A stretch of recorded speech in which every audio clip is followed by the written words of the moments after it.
ब्रह्मसूत्रम। ब्रह्मसूत्र ग्रंथ में page number 248 और 248 पेज के ऊपर से 7 नंबर की पंक्ति है भाष्य में। इदं श्रूयते यस्मिन् द्यौः पृथ्वी च अंतरिक्षम ओतम मनः सह प्राणैश्च सर्वैः इत्यादि। तो बात यह चल रही है कि प्रथम अध्याय तृतीय पाद और तृतीय पाद का यह प्रथम अधिकरण है। इस अधिकरण का नाम है द्व्युभाद्यधिकरणम और इस अधिकरण का जो प्रथम सूत्र है उस प्रथम सूत्र का अवतरण भाष्य आज हम लोग अब पढ़ रहे हैं, इदं श्रूयते इत्यादि से। ठीक है, तो इदं श्रूयते इत्यादि जो पंक्ति है उसके ऊपर लिखिए विचार विषय।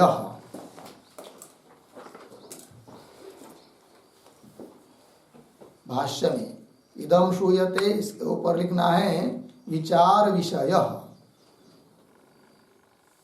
अर्थात इस अधिकरण का विचार विषय वाक्य कौन है, किस बात का विचार, किस बात का निर्णय इस अधिकरण में होना है, इस बात को बता रहे हैं भगवान भाष्यकार। ठीक है, अब यह जो तृतीय अध्याय है, इस तृतीय अध्याय में यह जो तृतीय पाद है, इस तृतीय पाद में निर्विशेष वस्तु अर्थात ब्रह्म, उसके प्रतिपादक वाक्यों का ब्रह्म में समन्वय होता है, इस बात को दिखाना है। इसका पूर्व वाला जो द्वितीय पाद था, उस द्वितीय पाद में सविशेष वस्तु अर्थात सगुण ब्रह्म, उस सगुण ब्रह्म के प्रतिपादक वाक्यों का भी ब्रह्म में समन्वय कैसा होता है, इस बात को दिखाया द्वितीय पाद में। और इस अब तृतीय पाद में निर्विशेष वस्तु अर्थात निर्गुण निराकार ब्रह्म, उस ब्रह्म रूप वस्तु के प्रतिपादक जो उपनिषदों के वाक्य हैं उनका समन्वय ब्रह्म में होता है, इस बात को दिखाने के लिए इस तृतीय पाद का आरंभ हो रहा है। और इस तृतीय पाद में यह पहला अधिकरण है, इसका नाम है द्व्युभाद्याधिकरणम। अब इस अधिकरण का विचार विषय वाक्य कौन है, इस बात को कह रहे भगवान भाष्यकार। तो पंक्ति को देखिए भाष्य में, इदं श्रूयते। इदं श्रूयते मतलब श्रुति इस बात को बता रही है। कौन वो श्रुति है, तो श्रुति दे रहे यस्मिन् द्यौः पृथ्वी च अंतरिक्षम ओतम मनः सह प्राणैश्च सर्वैः तम एव एकं जानथ आत्मानं अन्यावाचो विमुञ्चथ अमृतस्य एष सेतुः इति। यह श्रुति है भाई, मुंडक उपनिषद 2:2-5। ठीक है, तो पंक्ति को देखिए, यस्मिन् द्यौः इत्यादि श्रुति के शब्दों को थोड़ा अन्वय कर लेते पहले। तो यस्मिन् द्यौः पृथ्वी च अंतरिक्षम, 2-4 शब्द आगे, च सर्वैः पीछे, प्राणैः सह मनः ओताम, आगे तम एव एकाम, एक शब्द छोड़कर आगे, आत्मानं पीछे, जानथ, आगे अन्यावाचः विमुञ्चथ, एषः अमृतस्य सेतु। ठीक है, अर्थ देखिए भाई। तो यस्मिन, जिसमें, देवहु द्युलोक अर्थात स्वर्गलोक, ये समस्त पृथ्वी और अंतरिक्ष आकाश आदि लोक, अंतरिक्ष लोक, ये सब इसको उपलक्षण करके समस्त जगत, क्या जी, और क्या, तो सर्वैहि प्राणैहि सह, सभी प्राणों के साथ, प्राण शब्द करते इंद्रिय, सभी इंद्रियों के साथ, मन भी, ओताम यस्मिन, ओतम कल्पितम, अर्थ लिखाएंगे। तो जिसमें, पहले शब्द है यस्मिन, जिसमें द्युलोक, पृथ्वी, अंतरिक्ष लोक, इंद्रियों सहित सभी इंद्रियों के साथ मन भी, ओत है कल्पित है, जिसमें कल्पित है, ताम, उस अधिष्ठानभूत परमात्मा को, तम एव एकम आत्मानम, वही तम एव एकम, उसी एक आत्मा को जानथ, जानो, जान लो, उसका साक्षात्कार कर लो। फिर क्या करो, और उसको छोड़कर अन्यवाच विमुंचथ, अन्य अर्थात अनात्म पदार्थ को प्रतिपादन करने वाली जो वाणी है, शब्द है, उनका त्याग कर दो। अन्य वाचो विमुंचथ, फिर क्या होगा, तो यह जो त्याग करोगे तो येषः अमृतस्य सेतु, यही अमृत का अर्थात मोक्ष का सेतु है, मार्ग है, यह बात बताया।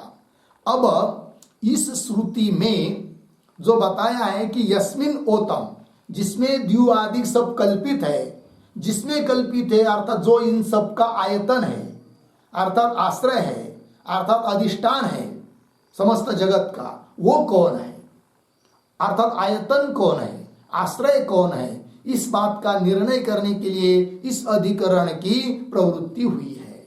बात लग रही है? चलिए, तो इस श्रुति में जो आया है तमेव एकम इत्यादि, उसके ऊपर एक टिप्पणी लिखते हैं, लिखेंगे यस्मिन, यस्मिन लोकत्रयात्मा विराट,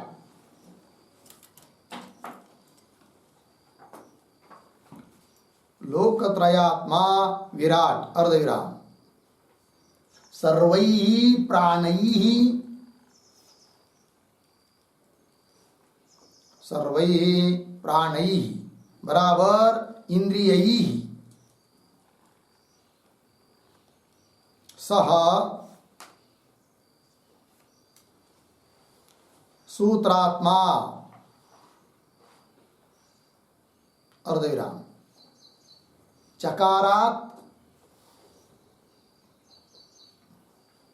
चकारात अव्याकृतम, अव्याकृतम, आगे ओताम बराबर कल्पितम, ओतम बराबर कल्पितम, अर्धविराम, तत् अपवादेन,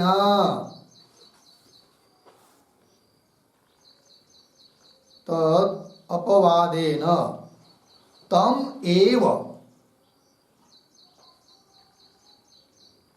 तम एव बराबर अधिष्ठानात्मानम,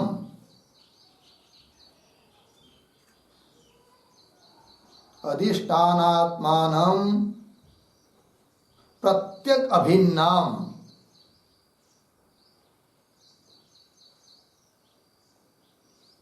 प्रत्यक अभिन्नम श्रवणादिना जानथ,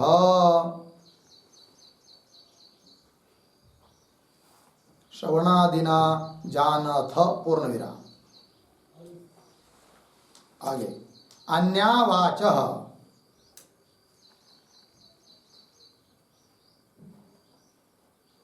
अन्यः वाचः बराबर अनात्मवाचः, अनात्मवाचः विमुंचथ विमुंचथ बराबर विशेषेण विशेषेण निःशेषां त्यजथ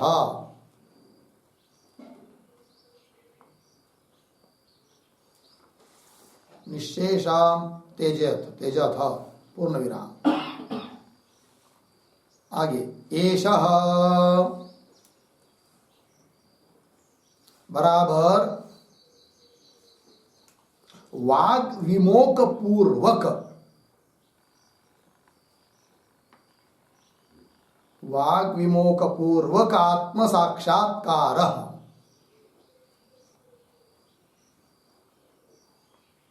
वाग विमोक पूर्वक आत्म साक्षात्कार आगे अमृतस्य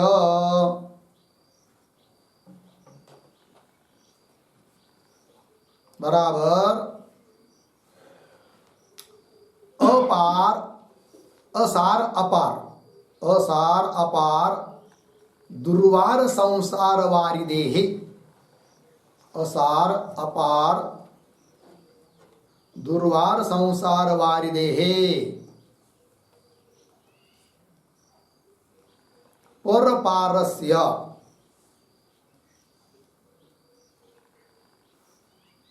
मोक्षस्य मोक्षस्य सेतु इव सेतु सेतु इव सेतु बराबर प्रापकः प्रापकः अस्ति इति मातृवत् श्रुतिः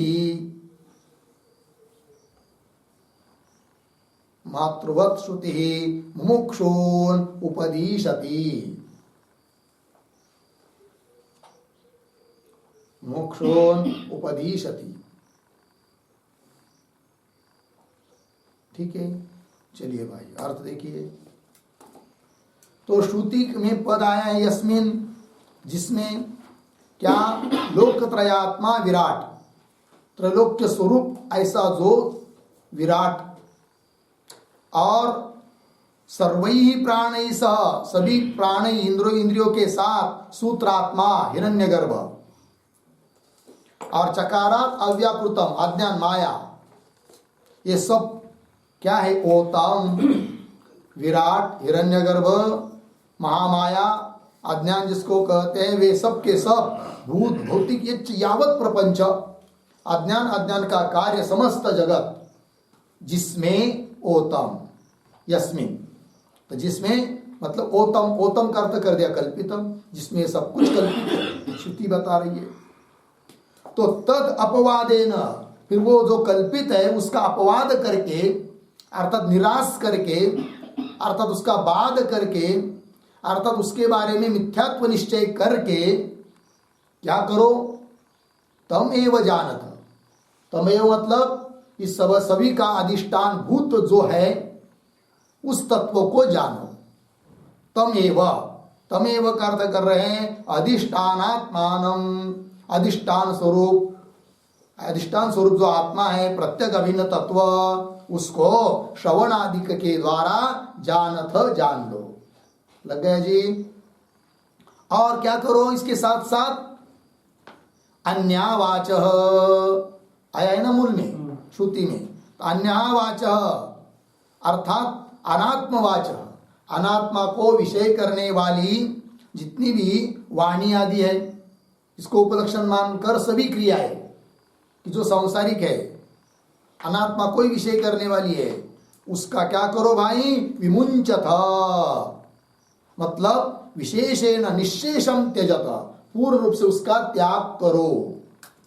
यदि कोई कहेगा कि उस जिसमें ये सब लोग ब्रह्मांड जगत कल्पित है उस तत्व को जान लेंगे हम केवल, और बाकी अनात्मा को विषय करने वाली वाणी इत्यादि व्यवहार उसको नहीं छोड़ेंगे, तो कभी भी वो आत्म तत्व प्राप्त हो नहीं सकता, उसका साक्षात्कार हो नहीं सकता है। क्योंकि श्रुति कह रही है कि इन सभी अनात्मा का त्याग यही सेतु है। आगे दे रहे तो विशेषेण विशेषेण निशेषम तेजथ। फिर आगे कह रहे येष शब्द का अर्थ कर रहे हैं वाग विमोक पूर्वक आत्मा साक्षात्कार। यह सेतु है, येष सेतु आया है ना, यह अमृत का सेतु है। अमृत शब्द का अर्थ मोक्ष, मोक्ष का सेतु है, मार्ग है। कौन सा भाई मार्ग है, मोक्ष का सेतु है? तो अनात्म विषयक वाणी और सभी व्यवहार का त्याग पूर्वक जो आत्मा साक्षात्कार वही सेतु है। ठीक है ना?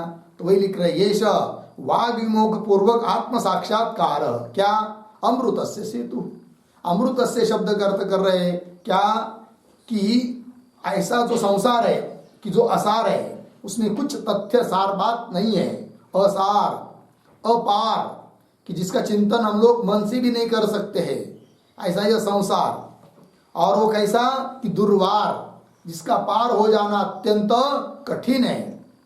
इस प्रकार संसार वारिधि है कि नहीं? तो संसार रूप समुद्र, उस संसार रूप समुद्र के पर पार ऐसा जो मोक्ष अमृत, उस अमृतस्य अर्थात मोक्षस्य सेतु है। कौन? येष अर्थ लिख दिया है क्या? वाग विमोक पूर्वक आत्म साक्षात्कार, यही क्या है? सेतु है। ठीक है ना जी? चलिए, तो सेतु एवं सेतु जैसा पर पार में पहुंचा देता है, उसी प्रकार यह भी सेतु है, अर्थात मोक्ष को प्राप्त कराने वाला है। ठीक है ना जी? ये कह दिया श्रुति ने। तो प्रापक इति इस प्रकार मातृवत माता की तरह श्रुति मुमुक्षु को उपदेश देती है। लग गया जी? चलिए, तो बात समझ में आ गई। श्रुति के पद लग गए। यस्मिन् देवु पृथ्वी च अंतरिक्षम सर्वैः प्राणैः स मन ओतम कल्पितम, जिसमें ये सब कल्पित है, तम एव एकम आत्मान, उसी एक आत्म तत्व को जान लो।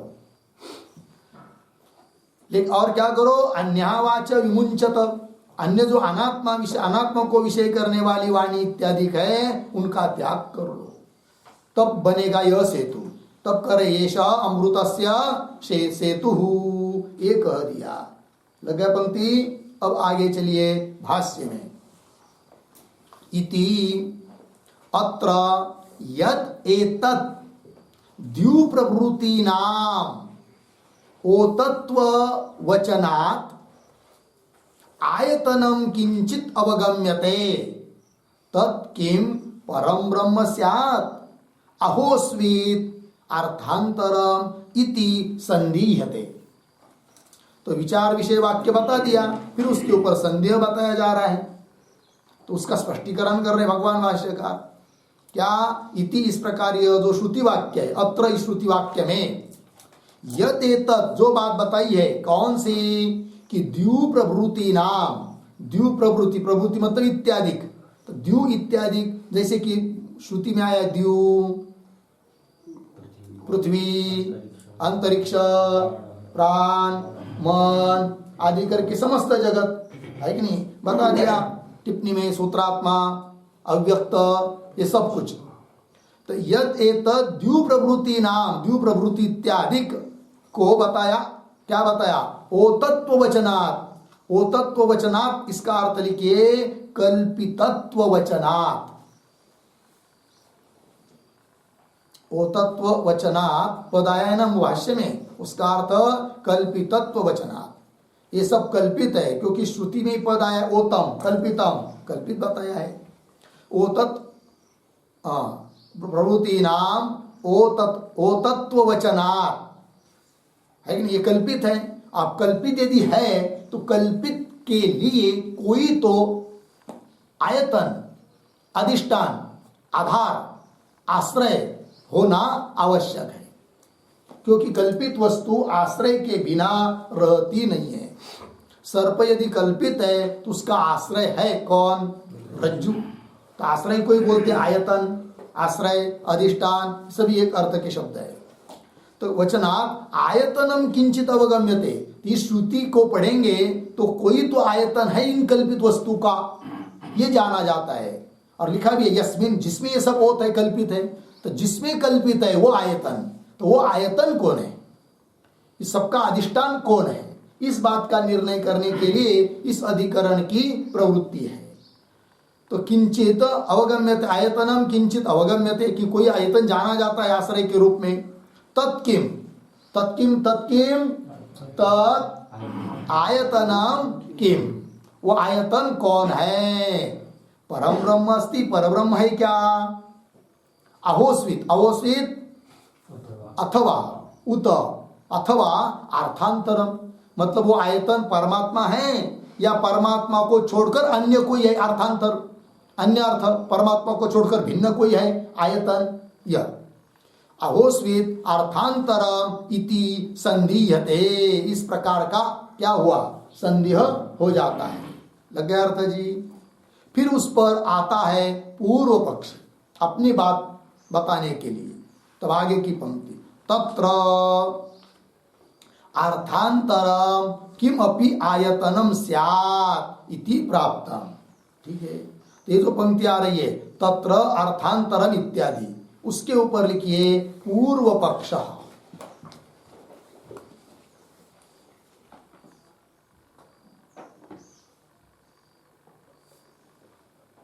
पूर्व पक्ष,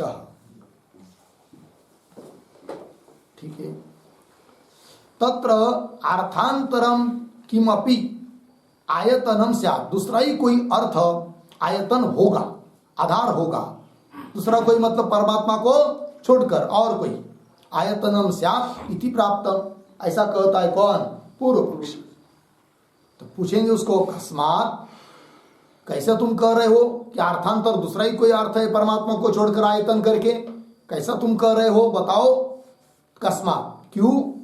तो उत्तर दे रहा है वो पूर्व पक्षी, क्या कहता है, अमृतस्य एष सेतु इति श्रवणात्।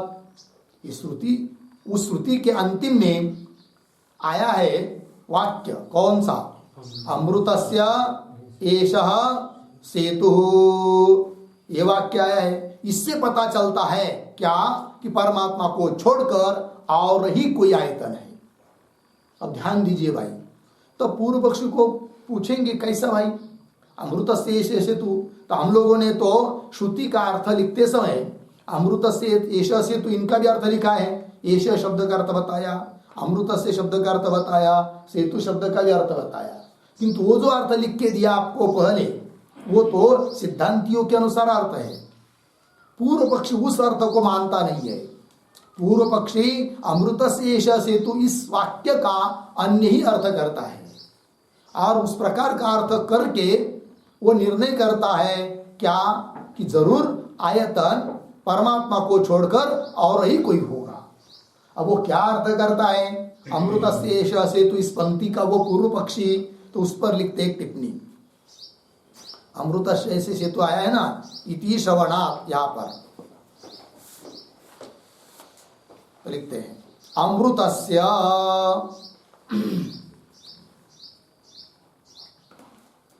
बराबर ब्रह्मणः,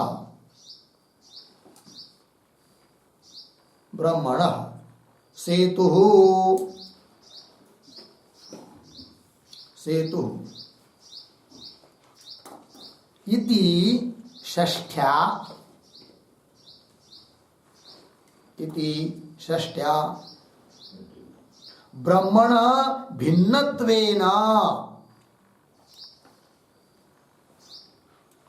ब्रह्मण भिन्नत्वेन सेतोः श्रुतत्वात्, सेतोः श्रुतत्वात्, अर्धविराम, एषः बराबर, एषः बराबर द्व्युभ्वाद्यायतनम्,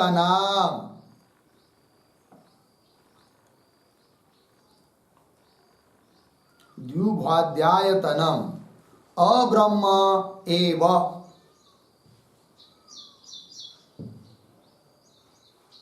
अब्रह्म एव किंचित किंचित सेतु इव सेतु सेतु इव सेतु भवति इत्यर्थः।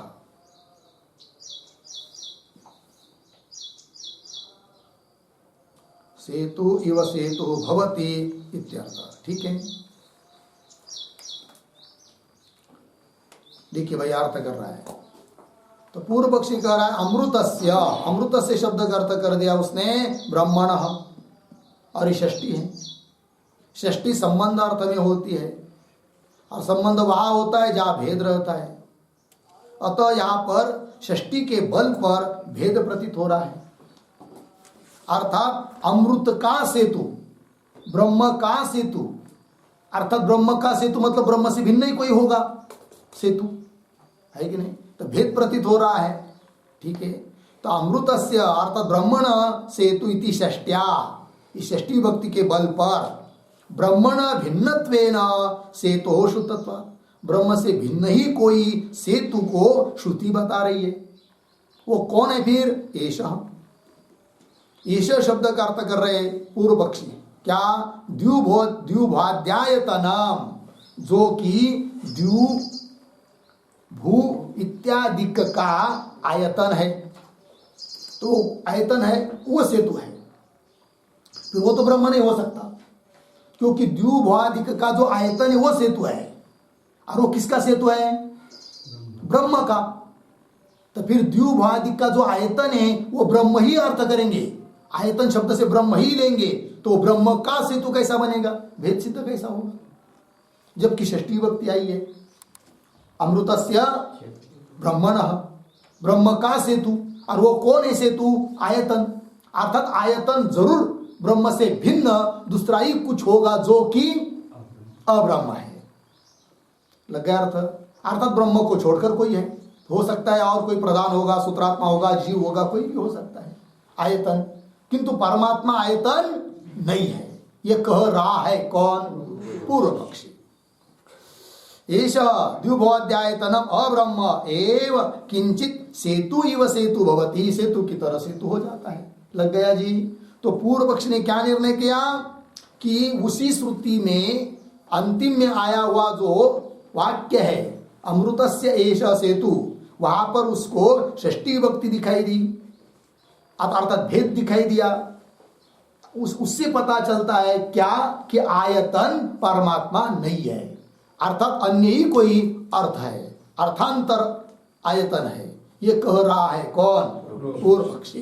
पंक्ति को देखिए मूल में, कस्मात् अमृतस्यैष सेतु इति श्रवणात्, श्रवणात् मतलब भेद श्रवणात्। ठीक है ना? चलिए, तो यहां पर जो वाक्य है ना इति श्रवणात्, श्रवणात् एक हेतु दे दिया, अमृतस्य एष सेतु यह श्रुति बता रही है। तो क्या श्रवणात्? उस पर एक छोटा वाक्य, अमृतस्य इति भेद श्रवणात्,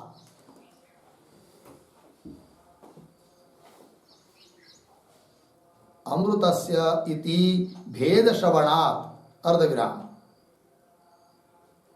सेतु इति श्रवणात् च,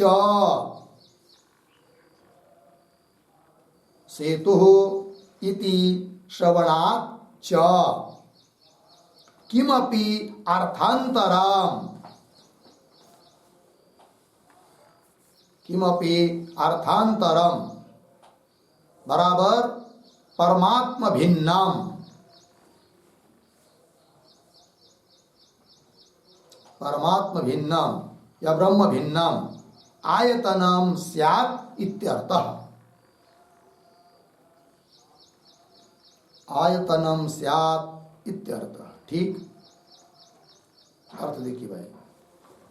तो दो हेतु, अमृतस्य इस प्रकार भेद का श्रवण हो रहा है, भेद को बता रही है श्रुति, एक बात। दूसरी बात, सेतु इति श्रवणात्, सेतु ऐसा पद आया हुआ है, उससे भी पता चलता है कि आयतन ब्रह्म नहीं है। तो भेद श्रवणात्, इससे तो हमको समझ में आ गया पूर्व पक्षी क्या कहना चाहता है षष्ठी से। और अब सेतु ऐसा भी श्रुति ने बताया है, उससे भी पता चलता है क्या कि और ही कोई अर्थांतर आयतन होगा। वो कैसे, उस बात का स्वयं भगवान भाष्यकार स्पष्ट कर रहे आगे की पंक्ति में। ठीक है, अर्थात पूर्व पक्षी की बात को कह रहे हैं। तो चलिए, पारवान ही लोके सेतु प्रख्यात, मिल गया पंक्ति। थोड़ा अन्वय, ही सेतु पारवान, सेतु पारवान लोके प्रख्यात। ठीक है, चलिए भाई, तो ये जो पंक्ति आई है ना पारवान इत्यादि, उसके पूर्व में छोटा वाक्य लिखेंगे अवतरने का। भेद श्रवणम उक्त्वा,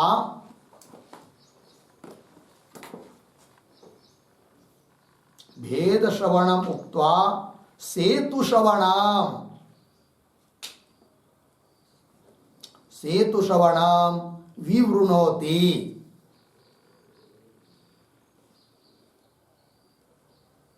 विवृणोति पारवान इति। ठीक है, तो पूर्व पक्षी ने भेद श्रवणम उक्त्वा, है कि नहीं, अमृतस्य षष्ठी से भेद बताया है, ये तो बता दिया।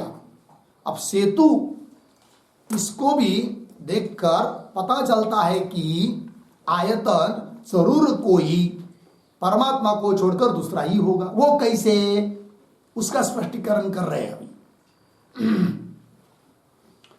तो पंक्ति को देखिए, ही क्योंकि लोके, लोक में, ही सेतु पारवान, सेतु कैसा होता है, सेतु होता है पारवान। इस प्रकार लोके प्रख्यात, प्रख्यात प्रसिद्ध, लोक में यह बात प्रसिद्ध है। कौन सी, कि जो सेतु होता है वह पारवान। पारवान मतलब क्या, पारवान शब्द का अर्थ लिखिए पर तीर संबद्ध,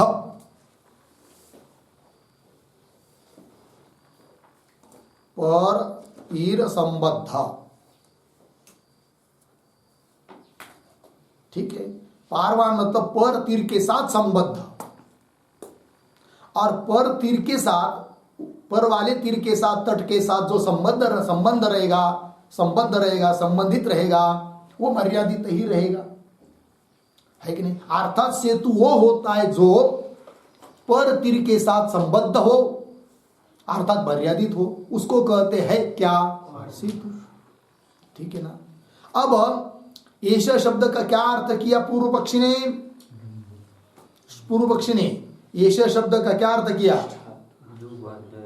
आयतनम, द्विभुवाद्य आयतन मतलब आयतन, आयतन अर्थ किया, आयतन ही सेतु है। ठीक है ना, ऐसा सेतु, ऐसा मतलब आयतन।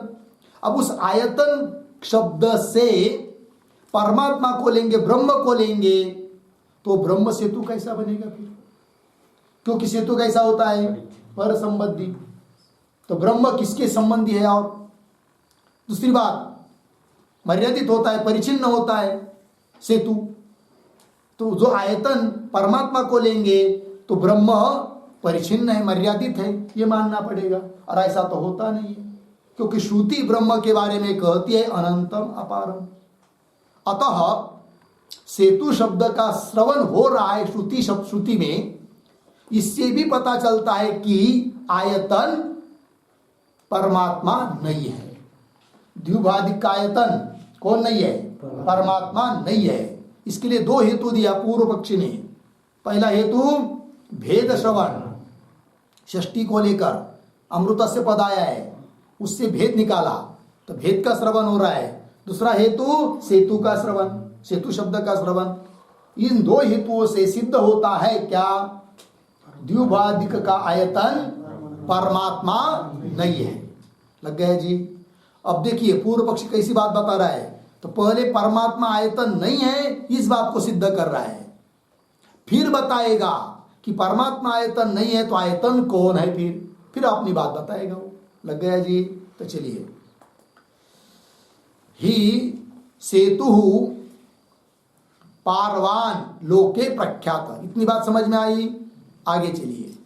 न च परस्य ब्रह्मण पारवत्वम शक्यम अभ्युपगंतुम। मिल गया पंक्ति? इस शब्दों का थोड़ा अन्वय। च परस्य ब्रह्मण पारवत्वम अभ्युपगंतुम। शुरू में न शक्यम। ठीक है, चलिए भाई अब समझ लीजिए, आयतन के रूप में परमात्मा को लेंगे तो परमात्मा ही सेतु है, फिर यह मानना पड़ेगा। तब क्या होगा?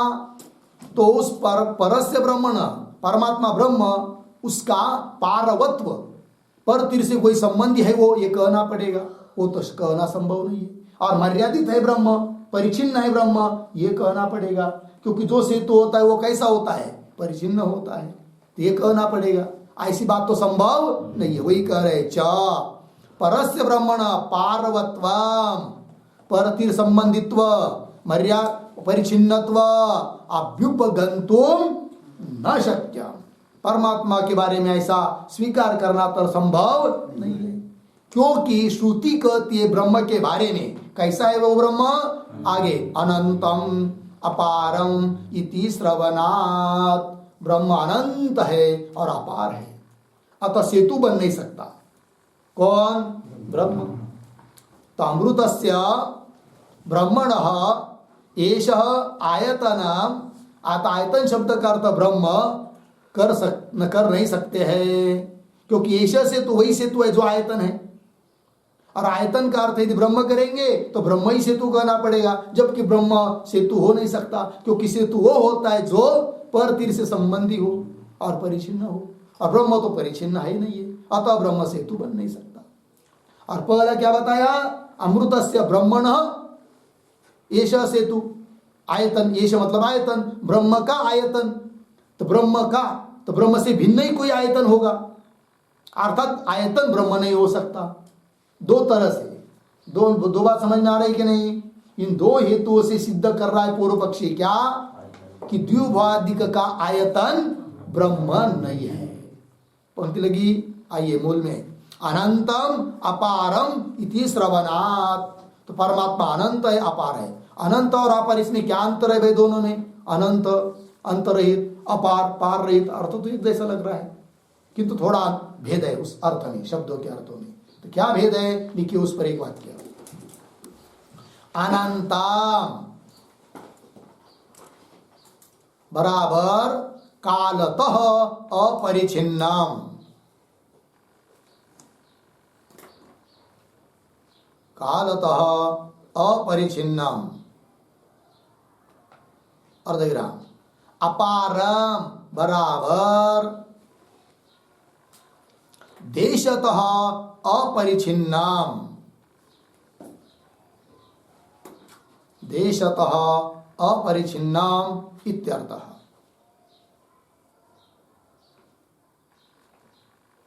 हो गया? चलो भाई, परमात्मा अनंत है। अनंत शब्द का मतलब होता है काल से वो परिचिन्न नहीं है, अपरिचिन्न है। काल की मर्यादा उसको नहीं है कि वो ब्रह्म भूतकाल में था और वर्तमान काल में नहीं है, या वर्तमान काल में है भविष्य काल में नहीं रहेगा, ऐसी बात नहीं है। ठीक है जी। और अपारम, अपारम का अर्थ कर दिया देशतः परिचिन्न। देश की मर्यादा भी उसको नहीं है कि इस कमरे के अंदर है वो ब्रह्म और बाहर नहीं है, ऐसा कह नहीं सकते। सभी जगह है, अर्थात वो अमर्याद है, परिच्छेद से रहित है। और सेतु तो परिचिन्न होता है, अतः वो आयतन के रूप में परमात्मा को नहीं ले सकते, क्योंकि जो आयतन है वही सेतु है। और आयतन करके परमात्मा लेंगे तो परमात्मा ही सेतु बनेगा, और सेतु का अर्थ होता है परिचिन्न। परमात्मा तो परिचिन्न है ही नहीं है, अतः परमात्मा सेतु नहीं बनेगा, अर्थात द्विभादिक का आयतन नहीं बनेगा। बात समझ में आई?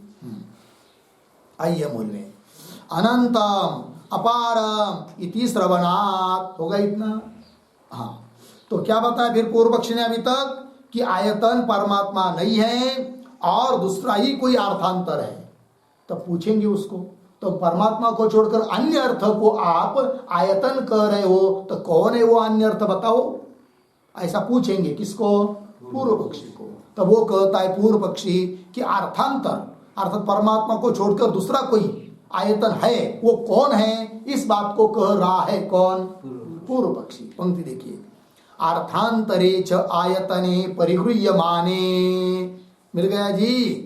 तो ये जो पंक्ति आ रही है ना, अर्थांतरे, इसके पूर्व में एक छोटा वाक्य उत्तर ने कहा, किम तत् अर्थांतरम, किम तद अर्थांतरम आयतनम अर्धविराम तद आह अर्थांतरे इति। अर्थ देखिए भाई, किम तत् अर्थांतरम आयतनम, अन्य अर्थ जो आयतन के रूप में आप बता रहे हो वो कौन है बताओ। तब वो कह रहा है पूर्व पक्षी अर्थांतरे इत्यादि पंक्ति के द्वारा। आइए मूल में, अर्थांतरे च आयतने परिगृह्यमाणे, अन्य अर्थ यदि आयतन के रूप में स्वीकार करना है तो सती सप्तमी, अर्थांतरे च आयतने परिगृह्यमाणे, मिल गया। अन्य ही अर्थ आयतन के रूप में ग्रहण करना है, स्वीकार करना है तो कौन लेंगे? तो कह रहे स्मृति प्रसिद्धम प्रधानम परिग्रहितव्यम। ठीक है, स्मृति प्रसिद्धम, स्मृति में जो प्रसिद्ध है ऐसा जो कौन? प्रधान, उसका ही ग्रहण करेंगे। अर्थात आयतन होगा कौन? प्रधान। द्व्युभादिक का आयतन, समस्त जगत का अधिष्ठान आधार कौन है? प्रधान, उसको मान लो। ये कह रहा है कौन? पूर्व पक्षी। तो स्मृति प्रसिद्धम प्रधानम परिग्रहितव्यम, मिल गया ना। तो स्मृति प्रसिद्धम, कौन स्मृति भाई? तो स्मृति, इसके ऊपर एक शब्द लिखिए, सांख्य स्मृति इति शेष। स्मृति मतलब सांख्य स्मृति, कपिल मुनि के द्वारा प्रणीत स्मृति ग्रंथ, सांख्य स्मृति जिसको कहते हैं, कि जिन्होंने प्रधान की कल्पना की है। ठीक है, चलिए भाई। तो स्मृति प्रसिद्धम, सांख्य स्मृति में प्रसिद्ध जो प्रधान है उसी को ग्रहण करेंगे। परिग्रहितव्य हो गया जी। अब बोलेंगे भाई वो कैसा आयतन बनेगा? प्रधान, जगत का आयतन, जगत का आधार प्रधान है, ये कैसा आप कह पाओगे? तो उसके लिए हेतु दे रहा है वो कौन? पूर्व पक्षी। क्या? तस्य कारणत्वात् आयतनत्व उपपत्तेः, मिल गया। तस्य, तस्य प्रधानस्य, प्रधान आयतन बन जाएगा। क्यों? कारणत्वात्, हेतु दिया। समस्त जगत का कारण है कौन? प्रधान। ठीक है ना।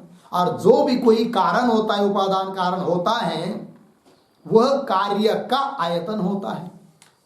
जैसे घट का उपादान कारण मिट्टी, तो मिट्टी क्या है? घट का आयतन है, आधार है। ठीक है। उपादान कारण तंतु, उस तंतु का कार्य जो पट, उस पट का आयतन है कौन? उपादान कारण तंतु। उसी प्रकार समस्त जगत के लिए उपादान कारण है कौन? प्रधान।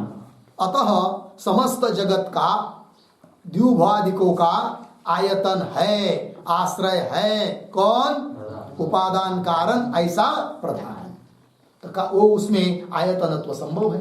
ये कह रहा है कौन? पूर्व पक्षी। पंक्ति देखिए, तस्य कारणत्वात् आयतनत्व उपपत्ते है, आयतनत्व की उपपत्ति उस प्रधान में हो जाती है। लग गया जी। तो एक बात हो गई। तो पूर्व पक्षी ने अभी तक क्या बताया? कि परमात्मा आयतन नहीं है, एक बात। फिर आयतन कौन है? प्रधान है, इस बात को बताया। किंतु उस पूर्व पक्षी को पूछेंगे, हे पूर्व पक्षी, तो जगत के लिए द्व्युभो इत्यादि के लिए आयतन कोई तो है, ये बात आपको कैसी पता चल रही है? कोई तो है आयतन करके। क्या उत्तर देंगे? उस पूर्व पक्षी को पूछेंगे, हे पूर्व पक्षी, द्व्युभादिक का कोई तो आयतन है, जिस आयतन का निर्णय करने के लिए आप प्रवृत्त हो रहे हो, वो आयतन कोई तो है। ये कैसा समझना है आपको? पद से कल्पित है। हाँ, अर्थात श्रुति से। श्रुति ने बताया कि यस्मिन ओतम, है कि नहीं? तो श्रुति के बल पर पता चल रहा है कि कोई आयतन है। तो श्रुति बता रही है कोई आयतन है, और तुम उत्तर दे रहे आयतन के रूप में प्रधान को ले लो उस स्मृति के बल पर। ज्ञान क्या हो रहा है तुमको? आयतन कौन है, किससे पता चल रहा है? श्रुति के बल पर। तो आयतन जिसको भी बताना है वो श्रुति के आधार पर ही आपको आयतन बताना चाहिए। आयतन कोई तो ये पता चल रहा है श्रुति के आधार पर, और उत्तर खोज रहे हैं स्मृति के आधार पर। ये कौन सी बात हुई? ये कोई बात संगत नहीं है। तो वो बोलता है पूर्व पक्षी, ठीक है कोई बात नहीं, तो प्रधान को छोड़ दो, प्रधान को मत ले लो आयतन। तो श्रुति हम देंगे, और श्रुति के बल पर परमात्मा को छोड़कर दूसरी किसी को हम आयतन अब बताएंगे श्रुति के बल पर। तो कौन वो श्रुति है और कौन वो अर्थांतर है कि जिसको आप आयतन करके बता रहे हो? बताओ। तब बता रहा है वो पूर्व पक्षी आगे के पंक्ति में। बात लग रही है? तो पंक्ति आ रही है, श्रुति प्रसिद्धो वा। मिल गया ना? तो श्रुति प्रसिद्ध, इसके पूर्व में एक वाक्य लिखते हैं अवतरणिका के रूप में, श्रुत्युक्तम आयतनम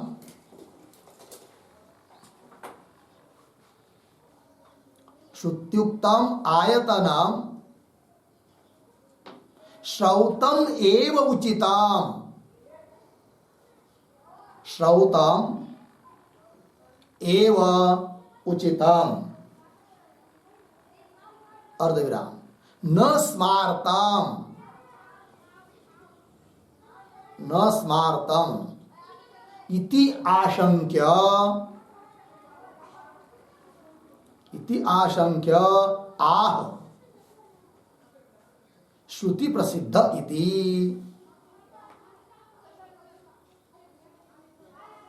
श्रुति प्रसिद्ध है, ठीक है? अर्थ देखिए भाई,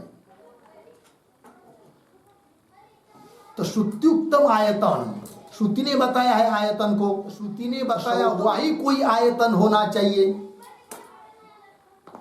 न स्मार्तम, स्मृति ने बताया हुआ आयतन को लेना उचित नहीं है। ऐसी शंका होने पर उत्तर दे रहा है वो पूर्व पक्ष। क्या कह रहा है? भाष्य की पंक्ति को देखिए, श्रुति प्रसिद्ध वा वायु स्यात्। मिल गया? ध्यान दीजिए पंक्ति को। क्या पंक्ति पढ़ा मैंने? श्रुति प्रसिद्धो वा वायु स्यात्। इस पंक्ति को पूरा करेंगे तो कैसा पूरा करेंगे? कौन पूरा करते बोलिए?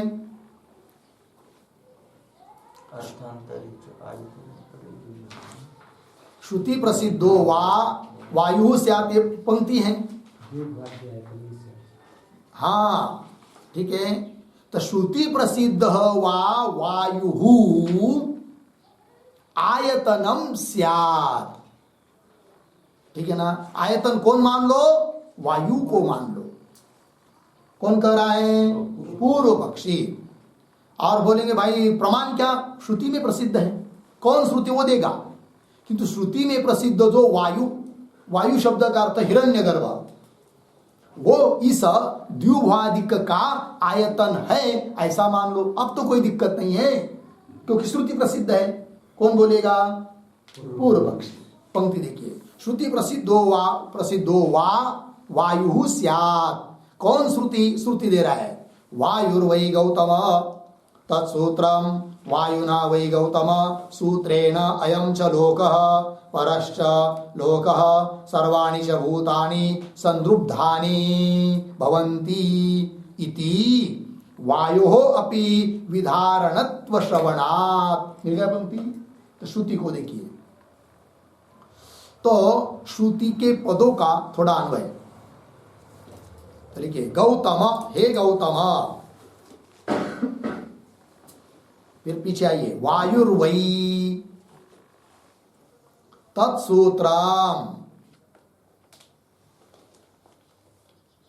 आगे पुनः दोबारा गौतम, गौतम, हे गौतम। दो बार गौतम आया है। पीछे वायुना वै सूत्रेण, वायुना वै सूत्रेण, आगे सरल है, अयम च लोक इत्यादि। ठीक है, अर्थ देखिए। तो हे गौतम, वायु वै तत्सूत्र, वायु, वायु ही तो वह सूत्र है, सूत्र मतलब सूत्रात्मा, हिरण्यगर्भ तो वायु ही है सूत्रात्मा। ठीक है ना, लिखाएंगे बाद में। अब आगे, हे गौतम, वायु ना वही सूत्रेण, वायु रूप उस सूत्र के द्वारा, हिरण्यगर्भ के द्वारा, क्या जी, अयम लोक, यह लोक, परश्च लोक, परश्च लोक, परलोक, सर्वाणि च भूतानि, सभी भूत प्राणी मात्र, संद्रुब्धानि, लग गया जी, संद्रुब्धानि मतलब ग्रथित है, गुंथे हुए हैं। ठीक है ना जी, संद्रुब्धानि भवंती, लग गया जी, किसके द्वारा, वायुना वै सूत्रेण, वायु रूप जो सूत्रार्थ सूत्रात्मा, उसके द्वारा ही यह लोक परलोक सभी भूत ग्रथित है, अर्थात सबका आयतन वो हिरण्यगर्भ है। तो श्रुति बता रही है, अतः आयतन के रूप में किसको ले लो, हिरण्यगर्भ को ले लो। कौन कह रहा है, पूर्व पक्षी। इति वायो अपि विधारणत्व श्रवणात्, विधारण तो मतलब आधार, धारण करने वाला वायु है, ये श्रुति बता रही है। लग गया जी। तो ये जो श्रुति पढ़े हम लोग, वायुर्वै गौतम तत्सूत्रम इत्यादि, उसके ऊपर एक वाक्य लिखते, एक टिप्पणी लिखते, उसका अर्थ यत् सूत्रम इत्यादि आया है ना, उसके ऊपर लिखिए, यथा लोके, यथा लोके मनयः, मनयः सूत्रेण ग्रथिताः, सूत्रेण ग्रथिताः सन्ति,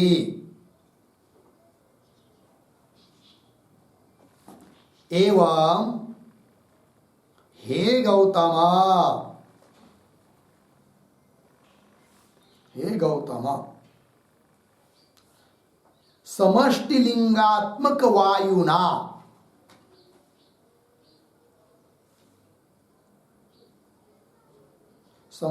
समष्टिलिंगात्मक वायुना, कंस में लिखिए हिरण्यगर्भेन सूत्रेण, हिरण्यगर्भेन,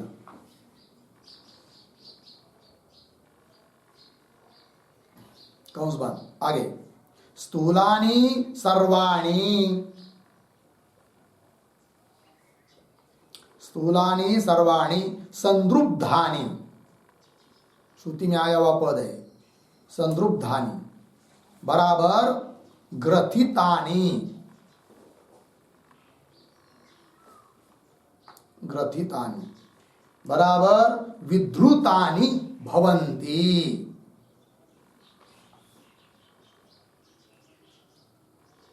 विद्रुतानि भवन्ति इति श्रुत्यर्थः।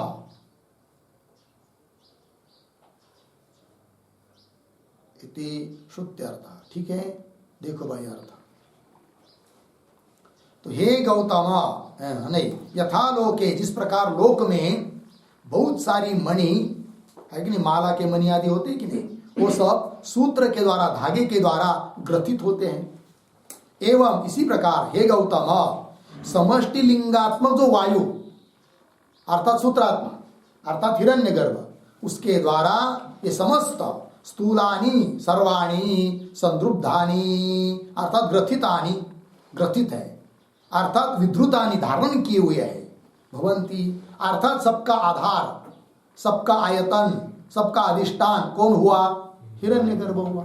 और श्रुति ने उसको बताया है, अतः कोई दिक्कत नहीं, हिरण्यगर्भ को मान लो, किंतु परमात्मा आयतन नहीं है, ये कहता है कौन, पूर्व पक्षी। चलिए, तो हो गया नहीं पंक्ति मूल में, लोकः सर्वाणि च भूतानि संरुद्धानि भवन्ति इति वायो अपि विधारणत्व श्रवणात्। होगा इतना? हाँ। अब आगे चलिए। तब पूर्व पक्षी को पूछेंगे, बोलेंगे, अरे पूर्व पक्षी, द्युभादिक का आयतन एक तो आपने पहले बताया कौन? प्रधान।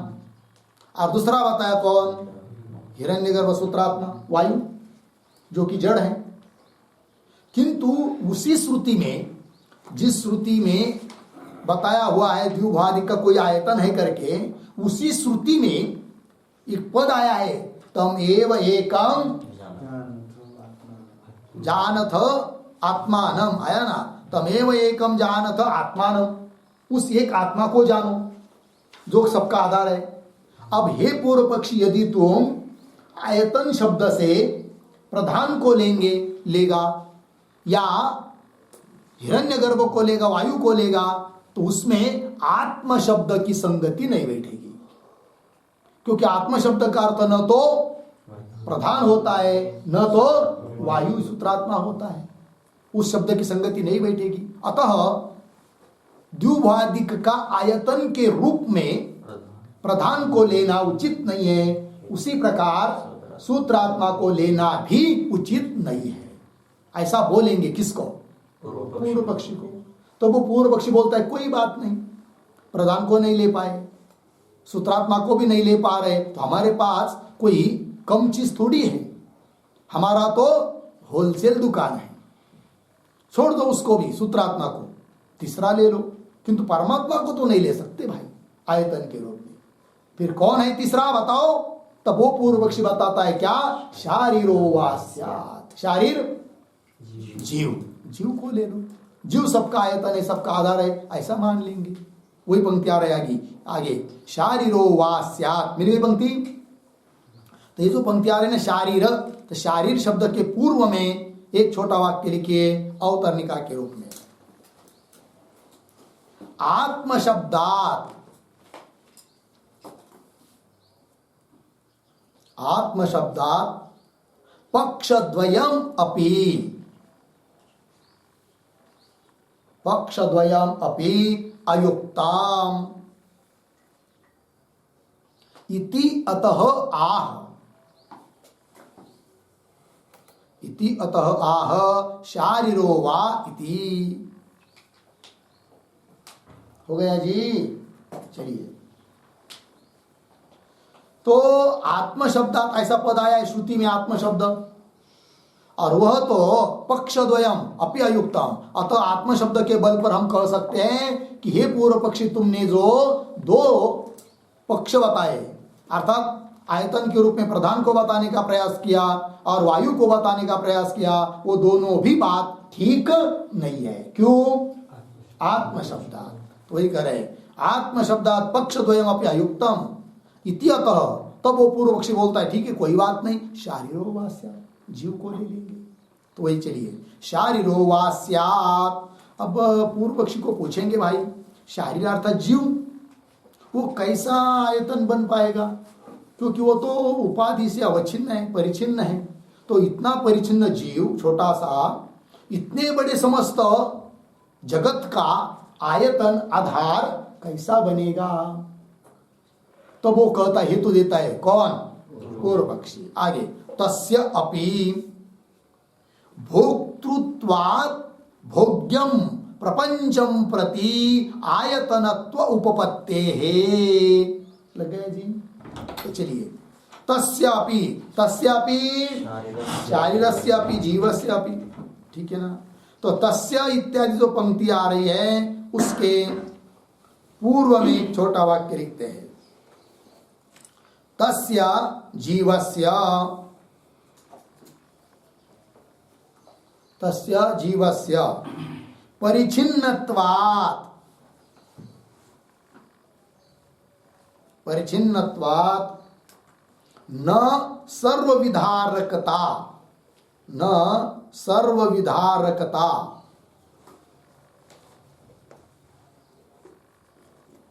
सर्वविधारकता इति आशंक्य इति आशंक्य कर्मोपास्त्यादि द्वारा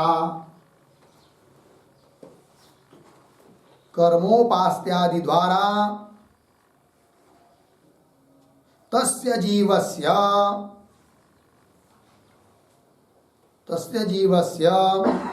सर्वस्थिति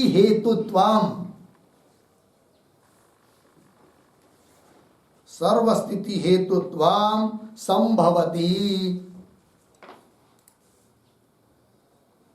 संभवति इति आह तस्य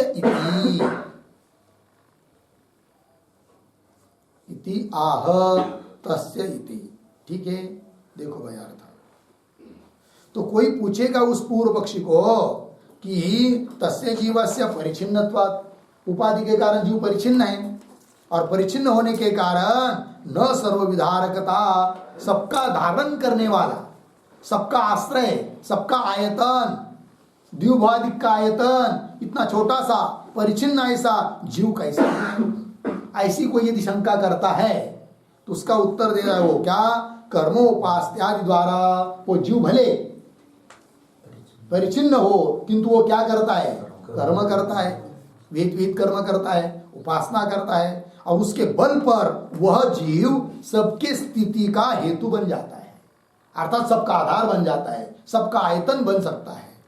कर्मोपास्य के बल पर उतनी ताकत उसमें आ जाती है, तब तो द्विभादिक का आयतन के रूप में जीव को मानने में कोई दिक्कत नहीं है। ठीक है, वही कह रहे मूल में तस्यापि जीवस्यापि भोक्तृत्वात्, वो भोक्ता है, भोक्ता है मतलब करता भी है, अर्थात उसने कर्म किया है, उपासना की है, अतः भोक्ता भी है।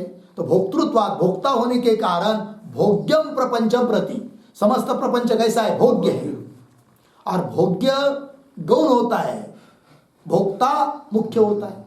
भोक्ता ही नहीं रहेगा तो भोग्य को कोई कीमत नहीं है। अतः भोग्य का आयतन आधार कौन हुआ, भोक्ता हुआ। मकान बांधा, अरे भाई किसके लिए बांधा, नहीं ऐसा ही बांधा। कौन रहेगा, नहीं कोई नहीं, काम चलेगा, लोग कहेंगे मूर्ख है, नहीं। तो भोग्य जो मकान है, बिल्डिंग, उसमें रहने वाला तो कोई चाहिए, भोक्ता तो कोई चाहिए, भोक्ता है तभी भोग्य को कीमत है, तो भोक्ता तो जीव है। अतः समस्त भोग्य जो प्रपंच है उसके लिए वो मुख्य होने के कारण आयतन आधार निमित्त बन जाता है। अतः जीव ही सब द्विभादिक का क्या है, आयतन है, ऐसा मान लो। ये कह रहा है कौन, पूर्व पक्षी। तस्यापि भोक्तृत्वात् भोग्यम प्रपंचम प्रति, भोग्य ऐसे प्रपंच के प्रति, प्रपंच के लिए आयतनत्व उपपत्ति है, आयतनत्व की उपपत्ति उस जीव में हो सकती है। लग गया, उपपत्ति है। इति एवं प्राप्ते इदम आह, मिल गया। हाँ, इति एवं प्राप्ते, तो यहां तक पूर्व पक्षी हुआ भाई, इति तक। तो एवं प्राप्ते, ऐसा प्राप्त होने पर, अब सिद्धांति कह रहे, अतः एवं प्राप्ति, इसके ऊपर लिखिए सिद्धांत।